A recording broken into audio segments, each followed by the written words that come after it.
Okay, this is Luke coming to you live. That's right, live from CUTV. This is Luke's Box Office. We're back for another season. Remember last season, our last episode, we had this special live episode, and we had so much fun. We said, hey, let's do it again. Actually, I said, let's do it again because I run the show. So there you go. Okay, so yeah, so if we can, let's start like we usually do. Let's put on the opening theme, the new opening theme for this season. So let's do it. Box Office!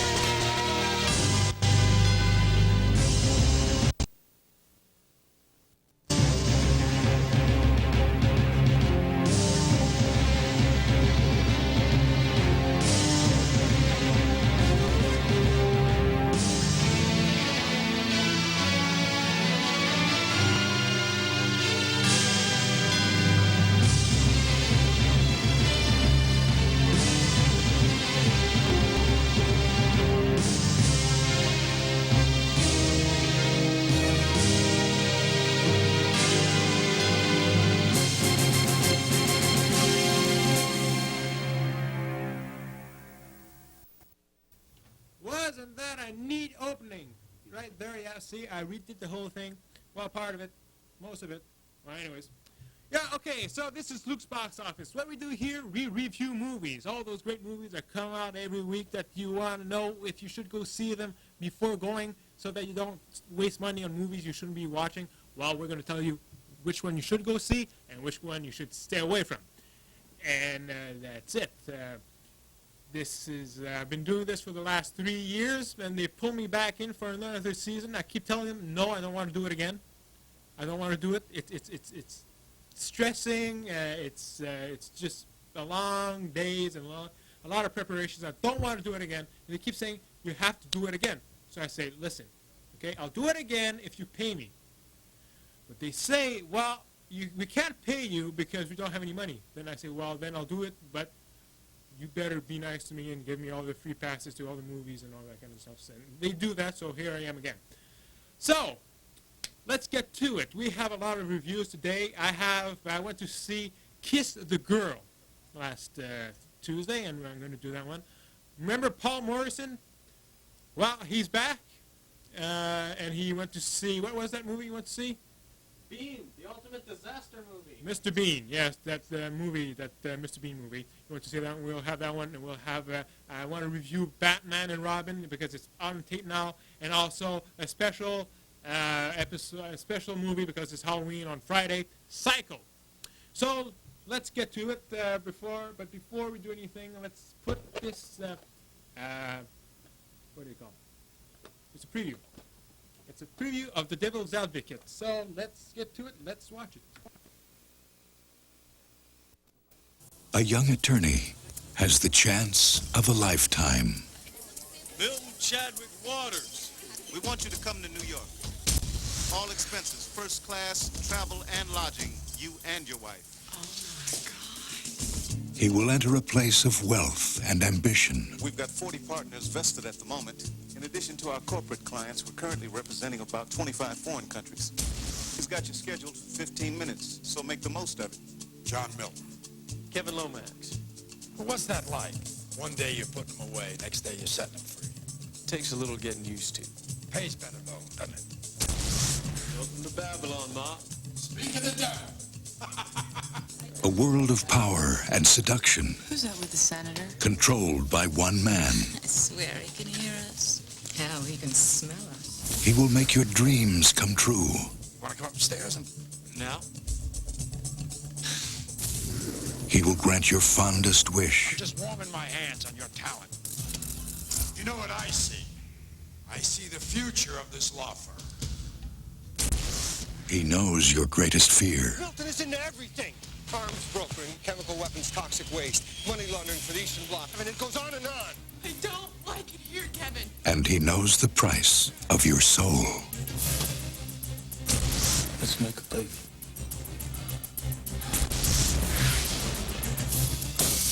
Who are you? Oh, I have so many names. I'm here on the ground with my nose in it since the whole thing began. God likes to watch. He's an absentee landlord. Keanu Reeves, He's always been there. I know that now. Al Pacino, As God sleeps late. We will win. It's my time now. the devil's advocate.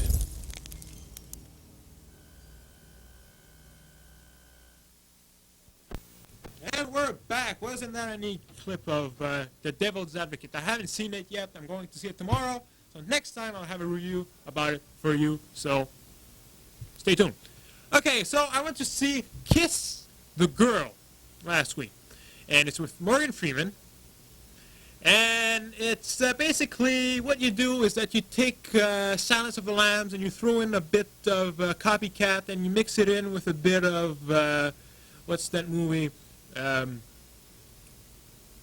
Seven. That's right. You mix it up with a bit of Seven, and what comes out? Kiss the Girl. That's right. That's basically what it is. It's about this this this serial killer, this rapist that goes around and kidnaps these women, and then he brings them to this place out in the wilderness in some kind of abandoned place, where abandoned war concentration camp kind of place, where he keeps all these girls, and he does whatever to them. And Morgan Freeman comes around, and he has to find out who's doing this and why and that kind of stuff. It's a cop movie. It's Morgan Freeman. If you've seen, I say Seven because the last time I saw Morgan Freeman as a cop was in Seven, and he did a really good job in that movie, and he does a good job in this movie too. Although the movie is not that great. It's predictable. You know what's going to happen. I compared it to Silence of the Lambs and Copycat and Seven, and you must tell yourself that since I compare it to those movies that it should be a really good movie. Well, you're wrong. It's not. Freeman does a really good job as the cop, which is good. But the rest of the story, the direction's good too. I mean, it's good. You get good shots and good editing and all that kind of stuff. But the movie is predictable. You've seen it before. You know what's going to happen. He's going to find out who the killer is. There's no special wow thing that happens with the killer at the end. And if you look very closely at the characters, you might be able to discover who the killer is right from the beginning of the movie. So there's nothing special in this movie. It's just your typical good guy, bad guy, serial killer against the policeman kind of movie. So I can't give it that great a mark. Let's get it. What am I going to give it? Out of $8.50, which is the amount of money that you'd have to pay to go see a movie. The amount that I would give to this movie is about maybe $4. So wait for it on video, and you'll be fine with that. Okay? So that was Kiss the Girls. We'll be back in a bit with Paul and the Mr. Bean movie. But right now, you want to say a commercial? Let's say a commercial. We're going to commercial. We'll be right back. You want to see TV? Don't look away. That's right. There's always something going on at Concordia Television Station.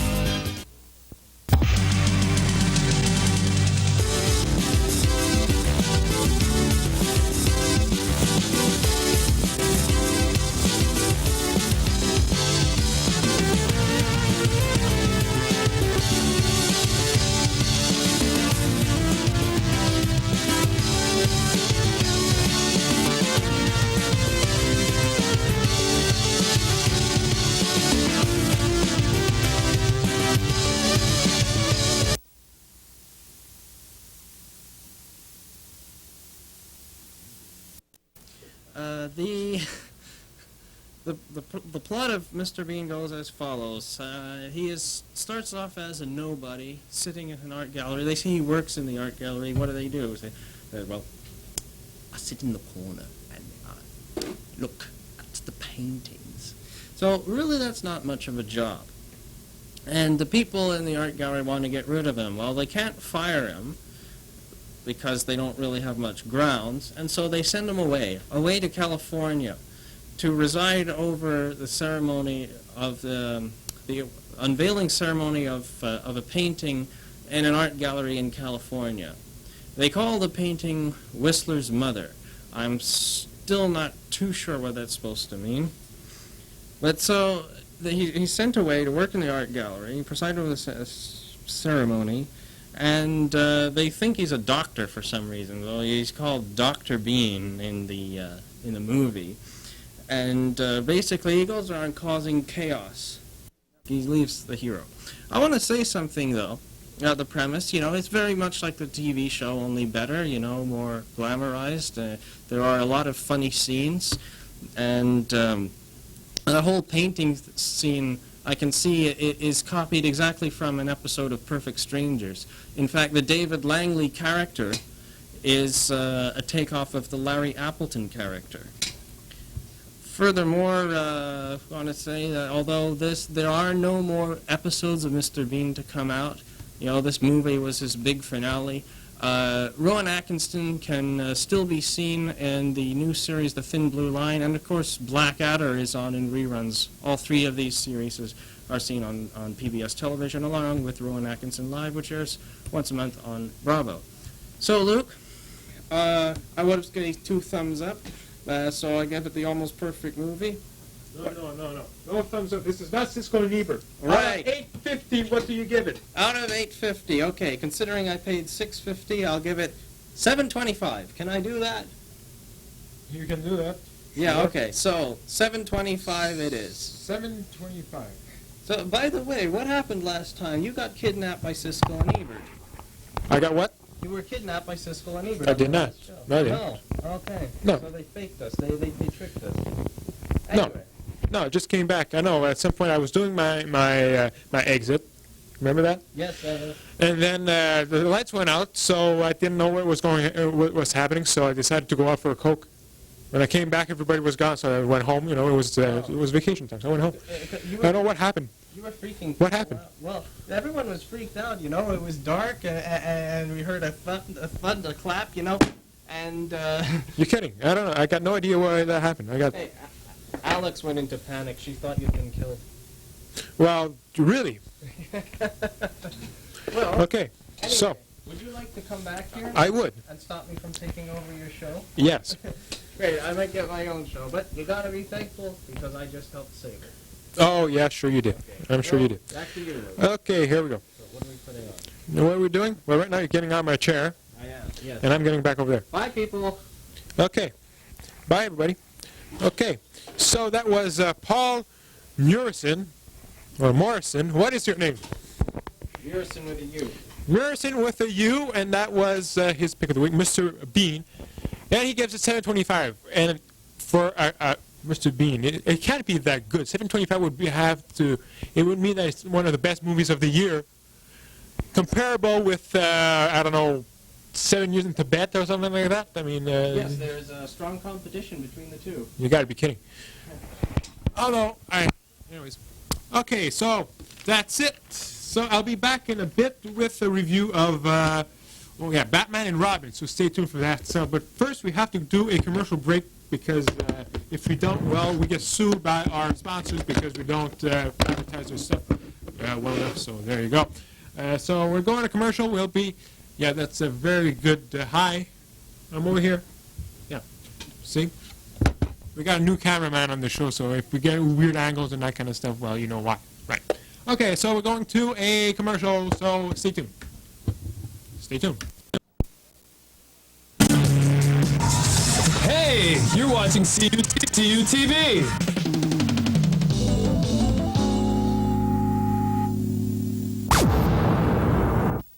Okay, we're back again. This is Luke coming to you live. That's right, live from Luke's box office, meaning that, if you're in the building somewhere and you got some review you want to do about some movie, well, just come on down. This is 8651-1, and you can do a review. Wouldn't that be fun? You'd love it. Yeah. Okay, so what's going on now? Okay, right here we have the poster for Batman. This guy here, Batman and Robin. Okay, which is a movie that came out this summer.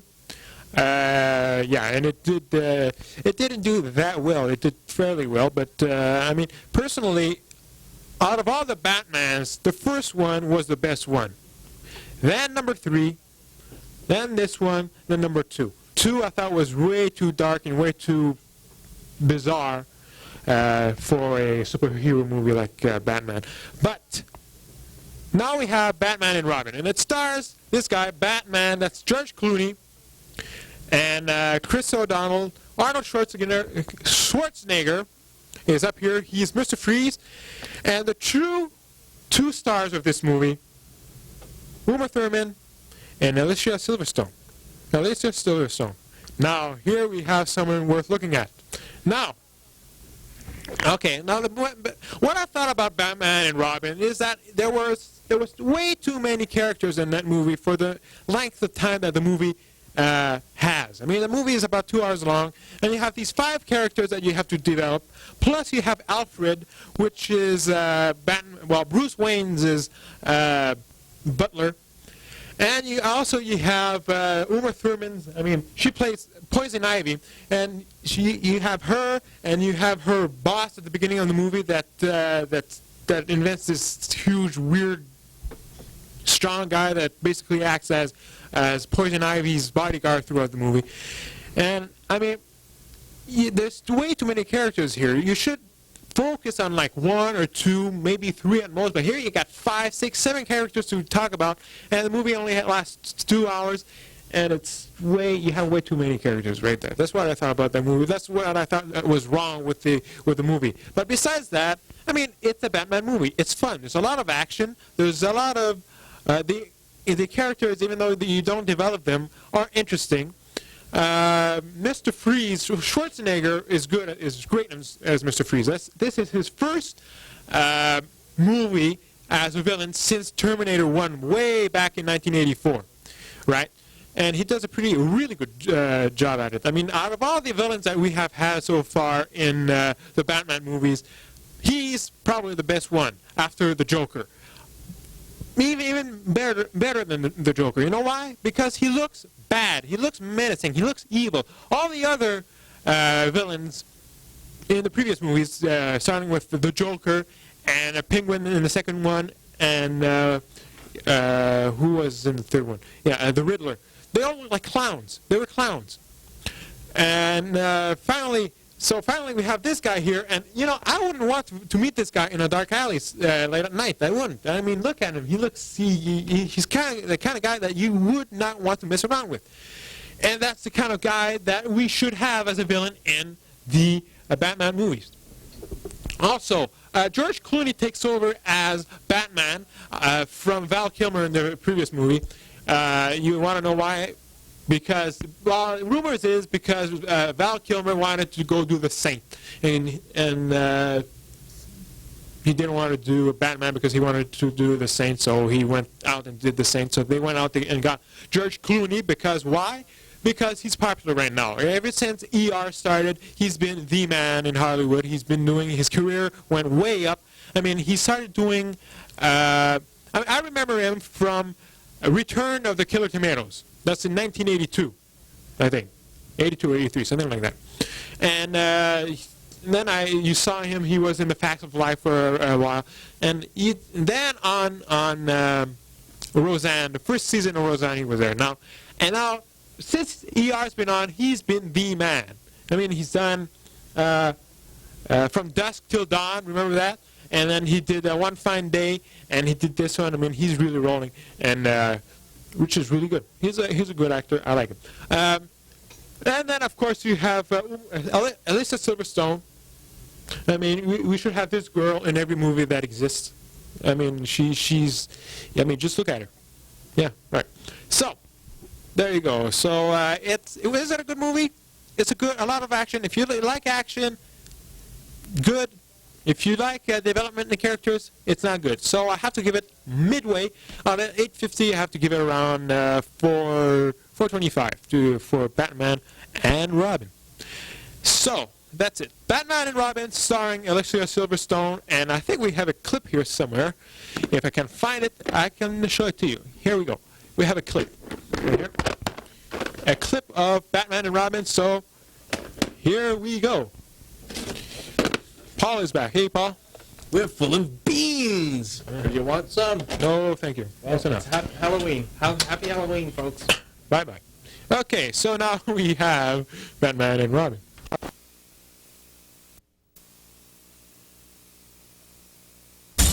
I freeze. I'm Batman.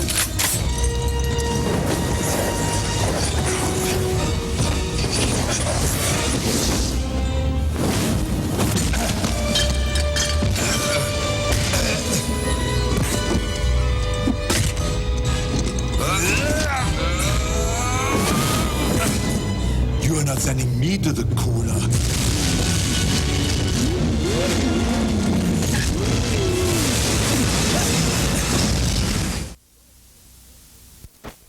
Wow, wasn't that great, ladies and gentlemen? That was Batman and Robin, a great little scene from Batman and Robin, the movie, starring Alicia Silverstone. Okay, now we're back. It's Halloween on Friday. Aren't you happy? It's Halloween. Wow, I mean, it's incredible. It's already Halloween. I'm impressed. Okay, now, and since it's Halloween, I thought that we'd talk about a classic horror movie, one of the big classics of Hollywood, Alfred Hitchcock's classic 1960 movie, Psycho. That's right, Psycho. This movie broke a lot of molds. It's bizarre, and it's very popular. It's the most. There's two movies that Alfred Hitchcock made that withstood the time. That withstood time. The test of time. Thank you. My cameraman just told me withstood the test of time. Psycho and The Birds. Now, The Birds, I'll talk some other time about it. But Psycho here, this is Psycho. There's been 3 sequels since then. Made a whole, like 22 years later, they did Psycho 2. Then they did 3, and they did 4. And there was an attempt on doing a TV show called Bates Motel out of this movie. But that never came around. But, what can I tell you? It's about Marion Crane. She does something really bad, and for some reason she goes on a trip, and she ends up at the Bates Motel ran by Norman Bates. And little does she know that Norman Bates is nuts. There's something very wrong with this guy. Now, I'm not going to tell you what it is because that would ruin the movie, and something that was really something that came out from this movie, something that happened. Alfred Hitchcock didn't want anybody to come into this movie late at the time. Now, as you know, these days, if you want to go into a movie, even though the movie has already started, you can do it. But back then, he didn't want anybody to come in late. If you were late for a movie, you couldn't go in. Why? Because there's a special little scene at the beginning of the movie, and if you miss out on the beginning of the movie, you won't know what the rest of the movie is about, and you'll just lose yourself. So you had to see the movie from the beginning, and if you couldn't see if you were late, they wouldn't let you in, which is kind of special because that has not been done since. Anyways, and what's even more surprising about this movie is that it wasn't supposed to be this great. Alfred Hitchcock had his reservations about doing this movie because it was just a little script that he decided to do out of the spirit of the moment with his friends at some point. And then he said, okay, we'll shoot it. And he didn't want it to be put on the big screen. He thought that he'd put it on his show, Alfred Hitchcock Presents, and that would be it. But the movie, I mean, it turned out to be longer than it was supposed to, so he decided to put it on the screen. But since he was going to put it on the big screen, he couldn't film it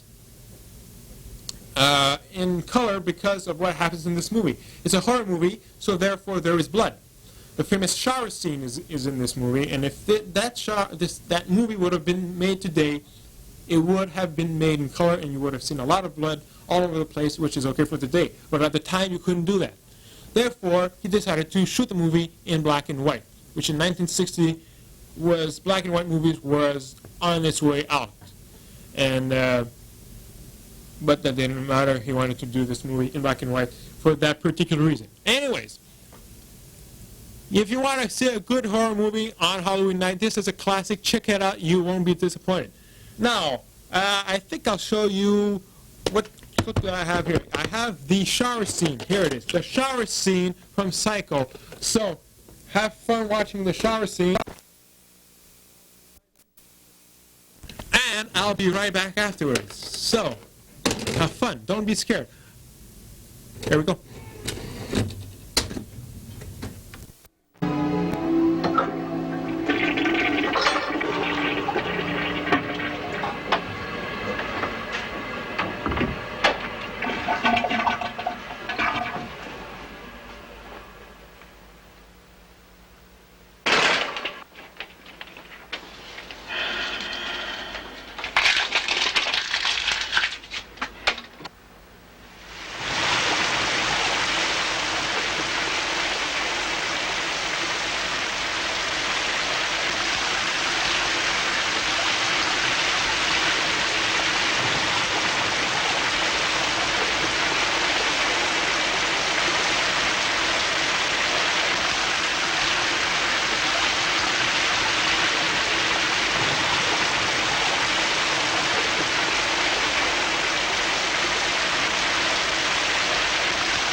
Wow, are you scared?